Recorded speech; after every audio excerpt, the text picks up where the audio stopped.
All right, so I'm in New Orleans, but I don't care. I'm going to talk about a game that's set in London. It's called The Getaway. This was a 2002 PlayStation 2 exclusive, developed in London by Team Soho. And my favorite part about this game, which clearly was inspired by the work of Guy Ritchie, when you look at movies like Snatch or Lock, Stock, and Two Smoking Barrels, you can see that influence and that kind of energy permeating throughout this game. I love the fact that they did a really good job at recreating vast sections of the city of London, which was such a cool idea, and I really hope that Sony, who still owns this brand and still owns this idea, will revisit it somehow. Whether they do a whole remastered thing like they're doing with Shadow of the Colossus, or they make a real sequel with modern day technology, that would be incredible. But in its day, back in 2002, this was still a very impressive game. It's basically like Guy Ritchie directing a Grand Theft Auto experience.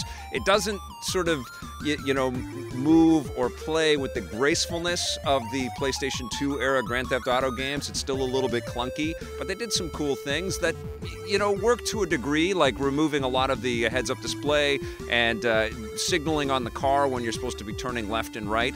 And because a lot of the city streets in London kind of look very similar, sometimes you get lost and you get frustrated and get caught by the cops. I also like the fact that they did a kind of a split narrative. You play as an ex-bank robber and you play as a cop, and you're bouncing back and forth, and it's a real tough gangs in London kind of experience. And you do some heinous things, but it was fun, and it was a nice escape, and it was a nice variation on what Rockstar had been doing with Grand Theft Auto. I think The Getaway was super cool. It was ahead of its time, and it's definitely time for Sony to revisit that franchise. The Getaway is an excellent buried treasure.